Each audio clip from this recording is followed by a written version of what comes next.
In this lesson, we'll be talking about a common way of riffing used in most fast-paced or thrash genres. This technique is called pedal tones, and it is the use of high melodic tones contrasted by the low E notes of the low E string. For this lesson, we will put our guitars in drop D so that we can revolve our riffing around the D minor scale.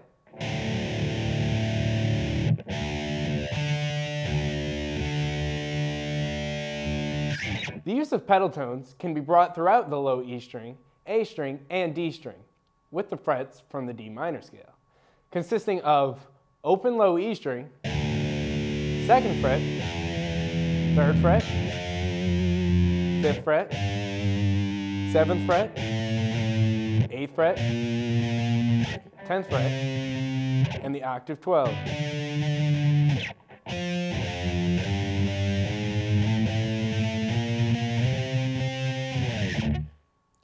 This lesson will be more about inspiring riff building, and the technique is very straightforward.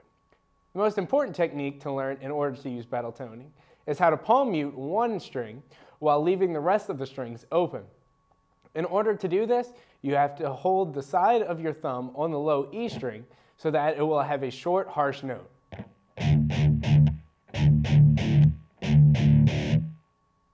We'll be using the back of our palm to lay across the bridge of the guitar, mostly on the low E string, so that our A string and D string can still ring out.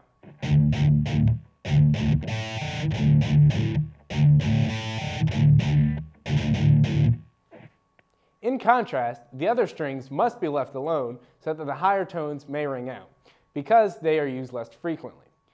To demonstrate this, we'll be looking at a pedal tone exercise that I created to provide a basis for riff building.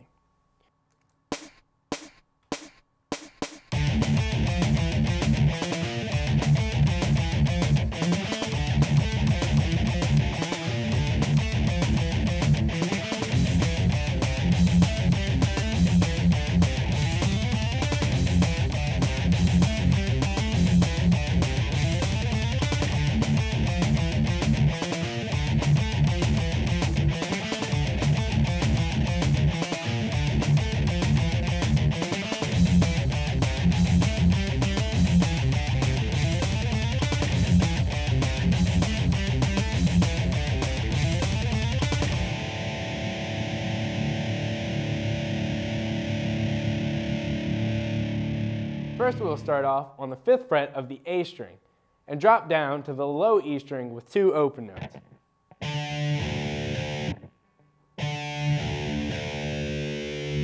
Next, we'll bring our pickup to the A string and play the 12th fret and then drop down to the low E string. We'll then continue this rhythm of hitting a note and dropping back down to the single open E string with the 8th fret of the A string, the 7th fret of the A string, and then back to the 8th fret of the A string.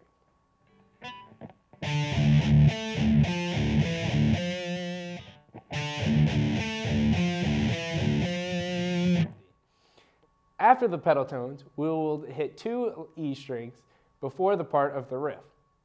So this part of the riff was to show the pedal tone technique. And the next part of the riff will be using the hammer-on and pull-off techniques to create a quicker melody. The first and third time that the lick is played, it is a simple 4-note pattern that will start off on the 7th fret, hammer onto the 8th fret, and pull off back to the 7th fret, all on the A string. This lick will then end on the 8th fret of the low E string.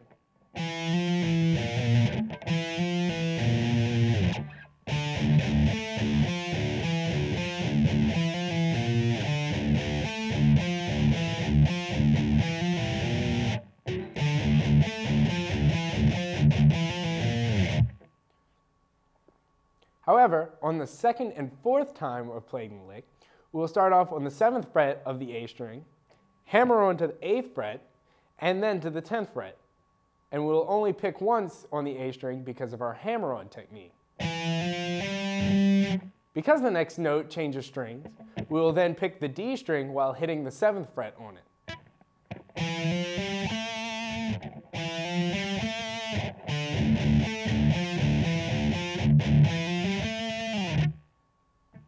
Then we'll go back to the A string on the 10th fret and pull off each finger to hit the 8th fret and then back to the 7th fret. This part of the riff is played with a triplet feel, giving it a much faster pace, which makes it very helpful to use with hammer-ons and pull-offs while playing it.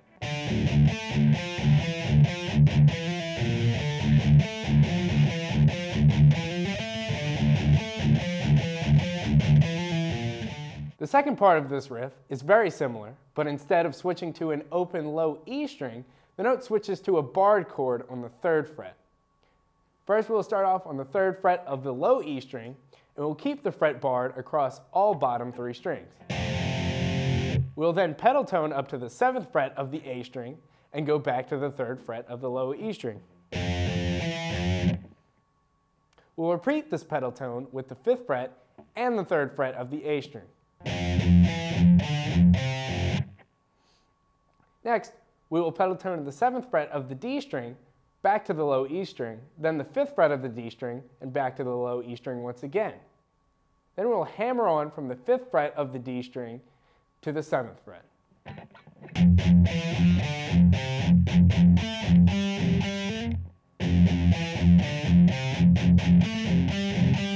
However, on the 2nd and 4th time around, the riff will be using the hammer-on and pull-off technique once again. At the point that we would switch to the pedal tone to the D string, we'll then hit the 5th fret of the A string, hammer on to the 7th and the 8th fret of the A string. Then we'll pick the D string while hitting the 5th fret and rock back onto the A string with the 8th fret and the 7th fret. We will then use the same 6-tuplet pattern on the D string, starting on the 7th fret, hammering onto the 8th fret, and then the 10th. Then we will pick to the 7th fret of the D string, and vibrato the note to finish the riff.